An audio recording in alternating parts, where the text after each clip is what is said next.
Hi ನಮಸ್ಕಾರ ಸ್ನೇಹಿತರೆ. ಸ್ವಾರಸ್ಯಮಯ YouTube ಚಾನಲ್ಗೆ ಸ್ವಾಗತ. ಭಾರತದಲ್ಲೇ ಅತ್ಯಂತ ನಿಗೂಢ ಅನಿಸೋ ಒಂದು ರಹಸ್ಯ ಇದೆ. ಅದರ ಬಗ್ಗೆ ಡೀಟೇಲ್ ಆಗಿ ಈ ವಿಡಿಯೋ ಅಲ್ಲಿ ತಿಳಿದುಕೊಳ್ಳೋಣ. ಹಿಮಾಲಯದ ಎತ್ತರದ ಪರ್ವತಗಳಲ್ಲಿ ಒಂದು ಸರೋವರವಿದೆ.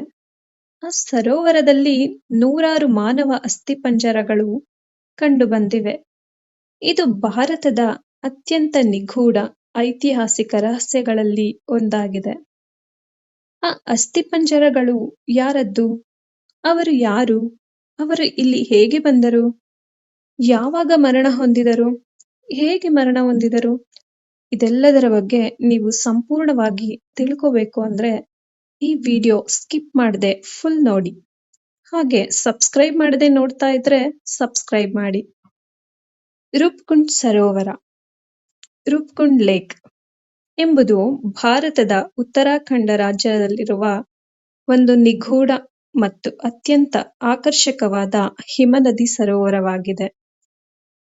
Glacier lake. ಇದನ್ನು ಜಗತ್ತಿನಾದ್ಯಂತ ದ ಮಿಸ್ಟರಿ ಸ್ಕೆಲಿಟನ್ ಲೇಕ್ ಎಂದೇ ಕರೆಯಲಾಗುತ್ತದೆ.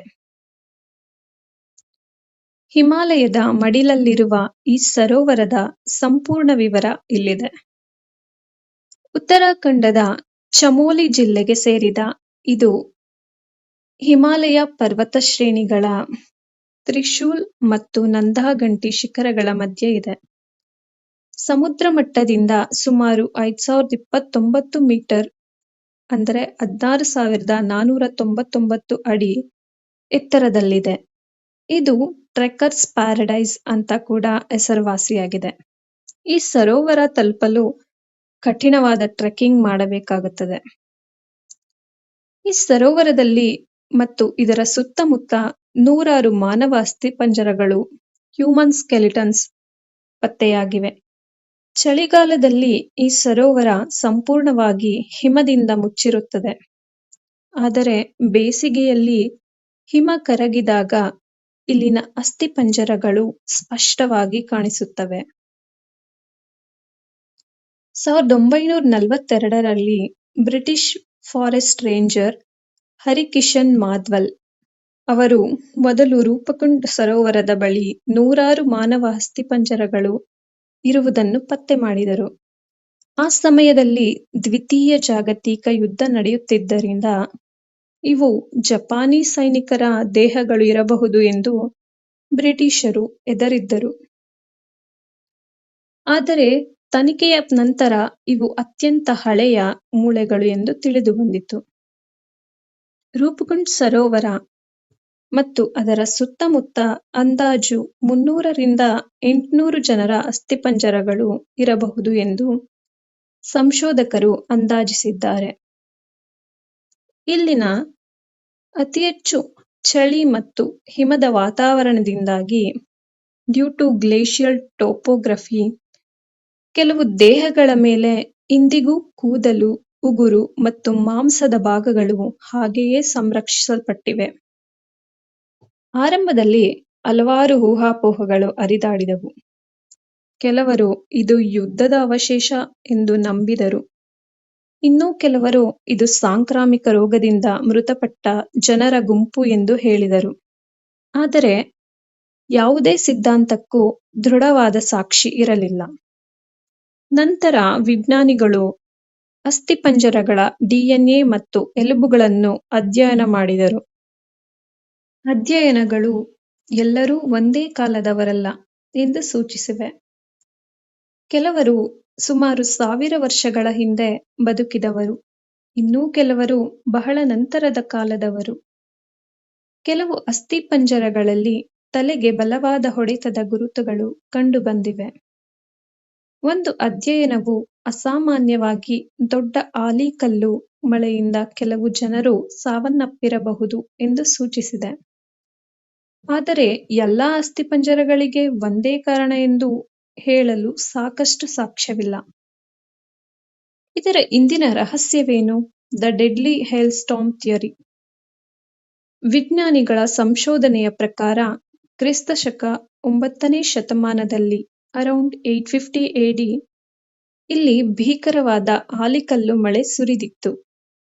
ಕ್ರಿಕೆಟ್ ಬಾಲ್ ಗಾತ್ರದ ದೊಡ್ಡ ಆಲಿಕಲ್ಲುಗಳು ತಲೆಗೆ ಬಡಿದು ಇಲ್ಲಿದ್ದ ನೂರಾರು ಪ್ರವಾಸಿಗರು ಮತ್ತು ಸ್ಥಳೀಯರು ಮರಣ ಹೊಂದಿದರು ಎನ್ನಲಾಗುತ್ತದೆ. ಸ್ಥಳೀಯ ನಂಬಿಕೆಯ ಪ್ರಕಾರ ಕನೌಜ್ ರಾಜ ಜಸ್ದವಲ್ ಮತ್ತು ಆತನ ಗರ್ಭಿಣಿ ರಾಣಿ ನಂದಾದೇವಿ ದೇವಸ್ಥಾನಕ್ಕೆ ಯಾತ್ರೆ ಹೋಗುತ್ತಿದ್ದಾಗ ದೇವಿಯ ಕೋಪಕ್ಕೆ ಬಲಿಯಾಗಿ ಈ ದುರಂತ ಸಂಭವಿಸಿತು ಎನ್ನಲಾಗುತ್ತದೆ. 2019 ದ ಶಾಕಿಂಗ್ DNA ಬ್ರೇಕ್ಥ್ರೂ. ಇತ್ತೀಚಿನ ಮಹತ್ವದ ಸಂಶೋಧನೆ ಭಾರತ, ಜರ್ಮನಿ ಮತ್ತು ಅಮೆರಿಕದ 28 ವಿಜ್ಞಾನಿಗಳ ತಂಡ ಹೊರಹಾಕಿದ ಮಾಹಿತಿ ನೇಚರ್ ಕಮ್ಯುನಿಕೇಷನ್ಸ್ ಪತ್ರಿಕೆಯಲ್ಲಿ ಪ್ರಕಟವಾದ ಜಾಗತಿಕ ಸಂಶೋಧನೆಯು ಹಳೆಯ ಎಲ್ಲಾ ಸಿದ್ಧಾಂತಗಳನ್ನು ತಲೆಕೆಳಗಾಗಿಸಿತು.